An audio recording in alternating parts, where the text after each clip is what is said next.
We live. This is Jess The Ska Kid. Oh, yeah. Hey, we're sitting in our living room, and we accommodate folk here on the show. So instead of having our band come up, because they were unable to make it tonight, it's a very far away place to travel to our basement for one of these sort of things. We said, why don't you just call us? So on the phone with me, right here, tonight is, introduce yourself. Yeah! Short story, baby. Short Story Inc. So who is on the phone? Noah. Well, I'm Nathaniel O'Day. Okay. I'm the lead singer and guitarist. Right, Mo, I'm the founder. I have with me right now Mo, second in command, left-hand man. Hello, how's it going? Woo! Hi, Mo.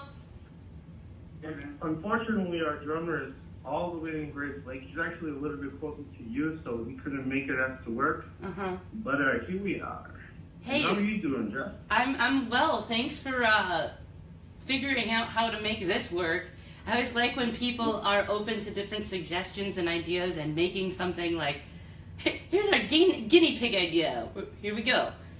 But we're going to do this over the phone tonight. After we get off the phone, I have your Bandcamp loaded up, so we're going to play your new album, which is what we're going to talk about. That sounds hot. And then hopefully someday we'll catch you live. I mean, I saw you at Punk Picnic. So let's talk about who is Short Story Inc., how did you come to be, and how did you come to play Punk Picnic? Well, so Short Story Inc. started off in 2004 or 5 with high school buddies of mine in Chicago, Illinois. But we were more hardcore punk back then. We went through so many member changes, let's say like at least about 6 to 10 full band changes until this past 2 years ago, I found the members that actually represented Short Story Inc. the best. Mo Rodriguez and Nick Gazavet. These guys have accomplished the dream. So basically, half of these songs are about 10 years old, and the other half are brand spanking new, and we just came together. We just put out a record Friday the 13th, too. So that's the one you guys are going to be listening to. When I messaged you earlier, and I was like, do you have music? And you're like, yeah. I was like, duh, I'm dumb. I've been promoting it for weeks. Music okay. industry. You're so smart to me. So, Grace Lake, Nick was in another band, yes? Was he involved? Yeah, actually, funny story about how we met. I tried out for his old band, The Atrocities, on his birthday. I was doing Short Story Inc. songs acoustically by myself. And little did we know that after that tour, when we came home, he would join me. The Atrocities would break up to make Bomb Flower and Short Story Inc. Bomb Flower, yes. Mm-hmm. I know Tick. I met him about 2 years ago, and he came on when I actually did the radio show to talk about Atrocities and Bomb Flower. And then they played a show that I put together here with the Crombies. But the first of me ever hearing of you folk was when you played Punk Picnic. So how did you come to be on that bill? So basically, somebody had dropped out, and Nick, from his old sides from The Atrocities, is like really good friends with one of the people who he actually made the festival, and he passed away a couple years ago. Yeah, very big loss to the punk community, and through his name, we're just keeping up the festival. We got asked, and we were lucky enough to come and show them our stuff. I really liked you guys. I described you all as like ska punk. Is that an okay description? We consider ourselves SkaCore Psycedelic Punks because it's not your average punk music. It's not your average ska music. No. I really love the psychedelic realm that we're able to mess around with in the music to make it our own. I was quite impressed. I was like, I really like these guys. And then you guys found me on Facebook, and I was like, hell yes! I don't even have to try to hunt anybody down. How did you all come to find me? To be honest, I'm not sure. I think I might have put posts of ways of expanding, and actually, I might have seen one of your posts about open slots. Yep. I think I just messaged you or something. You did, like, all of a sudden it was like, bling, so-and-so likes your Jess The Ska Kid page, and then you messaged me and were like, hey, come on, and I was like, these are the guys from Punk Picnic! So, what? Did you have a question for me? Oh, no, Mo said that. Who gave you beer, Mo? Punk Picnic, they fed us beer. Yeah, they had a deer roast. Yeah, that was amazing. Yeah, they...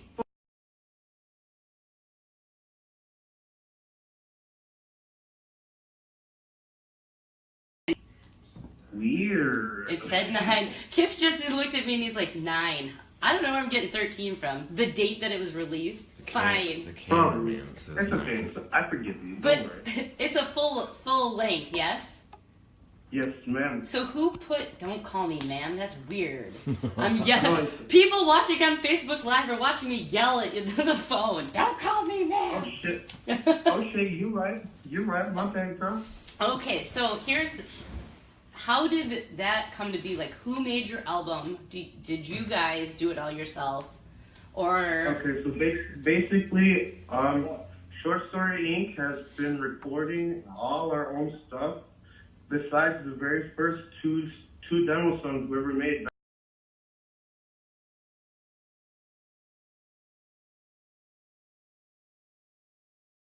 And what you do, and it's up to like you to try and take your own meaning from it. But it starts off like your average punk party people, you know. But in self-awareness, you find that maybe this isn't exactly the best lifestyle or, you know, your choices. So the theme of it all is just betterments of your life. who did the cover art? Oh, one of my great friends from high school, Allison Squeak Starzua. I recommend you guys look her up because she is one of the best artists in Chicago right now. So, where in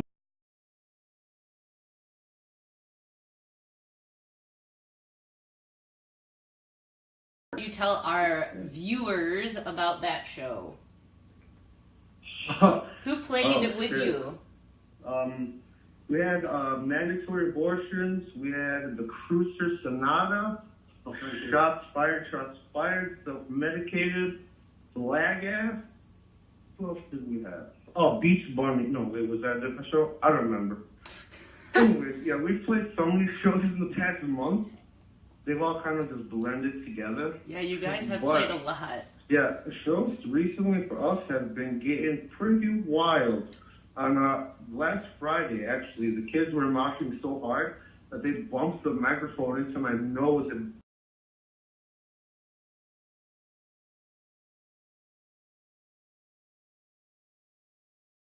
but how well we know you, like how well you perform, because a lot of these bands are just doing nonsense. So what I like to stay away from is your typical punk band. I like people who stand out, like Mandatory Abortions, the Cruiser Sonata, very cool. Shots Fired, Sapphire, Self-Medicated, Bomb Flower, all these guys, way different than your normal sound. And that's kind of where we took our turn to be a little bit even more different than all these guys. Darker, yeah. Very dark. So for those who are tuning in, clicking the Sure I'll Watch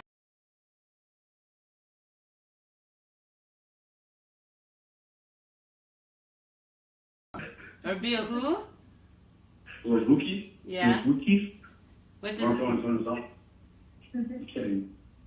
Sorry, my guy's speaking nonsense, but it's cool with me sometimes. What's up, man? Hey, what up? Hey, boss. Talk to Mo for a second. Ask Mo a question. Hi, Hey, what's Mo. up? Why didn't you guys... Am I on speaker? You should just put me on speaker because we could all talk. Yeah, you're on speaker. Good. Hi, Mo. What's up? So let's, just to recap, I'm Jess The Ska Kid. This is Mo, and we're on my phone doing a phone interview tonight with Short Story Inc. And you are to the band again, just to touch base.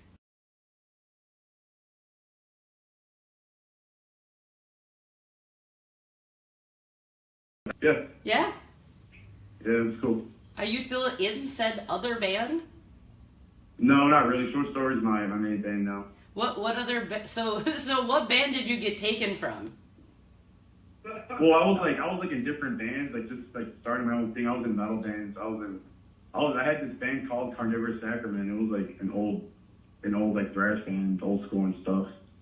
But yeah, eventually Nate was like, learn this song guitar, and I learned it, and he's like, I want to play guitar, and I took it serious, and then I ended up joining the band, and I was a bassist. So are you... Mo is actually a...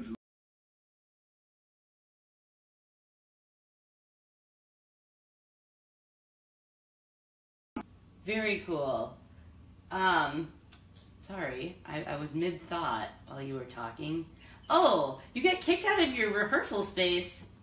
Oh, shit. Tell us that story. Yeah. Well, alright, so basically, here's the short story long. Just kidding.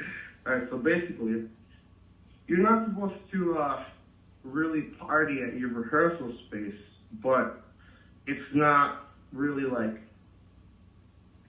it's not against the rules too, as long as you keep it chill. Right. But yeah, every time we'd come home from a show, every weekend, we'd go to the rock spot, drink up.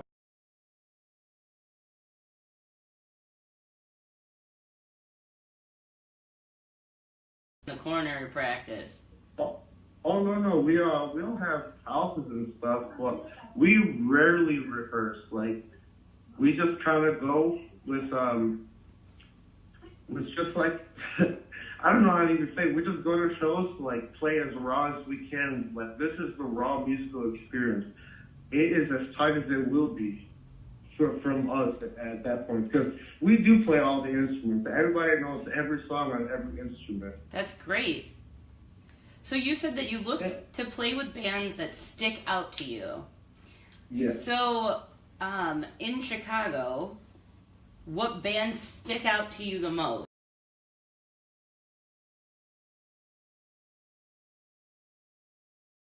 Root beer tonight. Did you say vodka?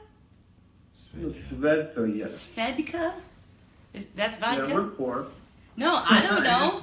It is vodka. We're drinking old style. Well, Kif has an old style. I've got coffee, because not a joke, I was asleep until about 7:20, and Kif is like, hey, don't you have your show tonight? And I was like, yes. And I got up, took a shower, and was like, all right, I'm ready.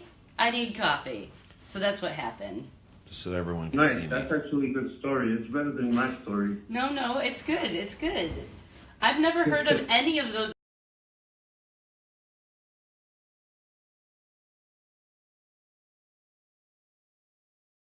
Is the switch. It's like not having the same 4 chords running through your songs. So our songs will be, most of them cut up into parts. We have songs with 3 different changes, songs with 2 changes from ska to reggaeton to Spanish minor flamenco style to straight up thrashy punk to dark carnival ska. It really varies. So, have you guys heard of a band called Electromatherian? No, sorry to say that I haven't. All right.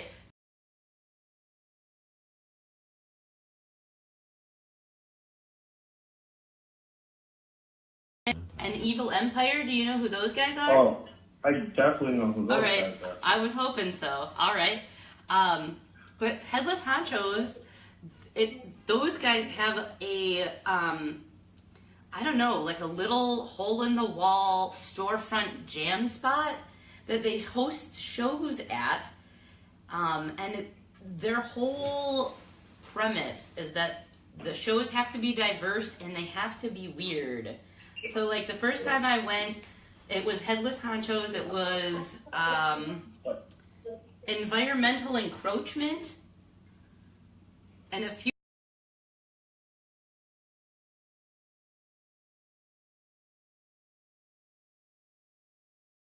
But even more people love us. So that's actually what we like to focus on, because the people who don't want to see us won't come, but the people who do keep coming. All over the place. Do you guys play with ska bands? Most of the time, we pair up with everybody and anybody, from emo pop punk to thrasher to hardcore metal to ska to even rap. Actually, funny story. The other day, we played with Evil Empire. We played with a whole bunch of ska bands. Yeah, Skalloween. It was amazing. I got invited to that. Yeah, we did 3 shows.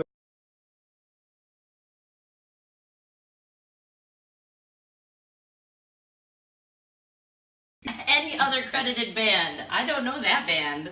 No, just kidding. No, it's just a clinical depression. No, so basically, our influence for what we do comes from aggression, and what the message is just to have people not sitting around. Like, if you see something that makes you angry, get angry about it. Feel what you feel. Do what you gotta do. You know, that's the point of it. We are all depressed at some point. Hopefully my music is general enough where you can kind of like feel what I'm saying, but also what I'm saying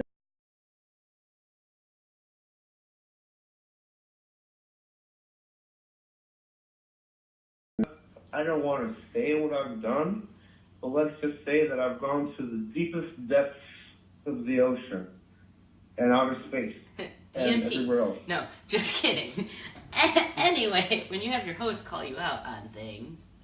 But, so, upcoming events for you guys, because you have been playing out a lot. Where can people catch you next? Upcoming shows for you all. So basically, all we have lined up right now is one more phone interview from Montana. And we are currently in the midst.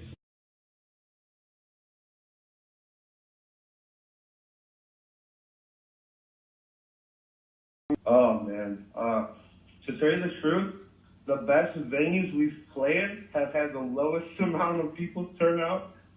The worst places we played, backyards, garages, DIY spaces like Fallout, which I think Fallout might be the best venue in Chicago because it's just a huge square room pretty much that people could dance in. I'm thankful that Chicago still has a lot of those underground sort of backyard venues. That's what Kip and I are trying to do up here, and then the man keeps shutting us down. And by the man, I mean just really like...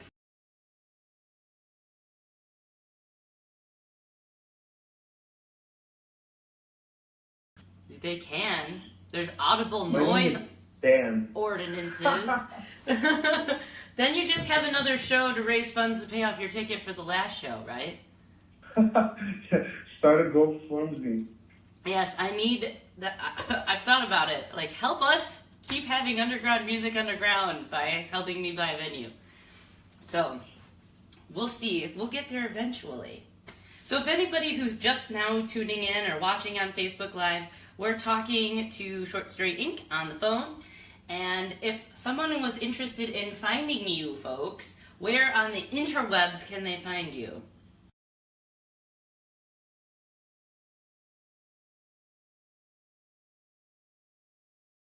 I've been just hustling.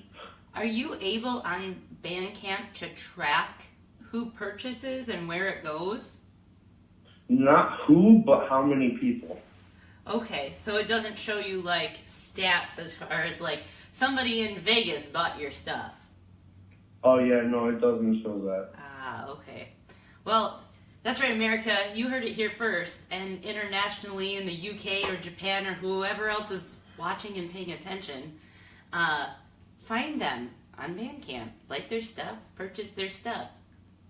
Make them happy. But then what happens? If you get happy, that's counterintuitive. What music do you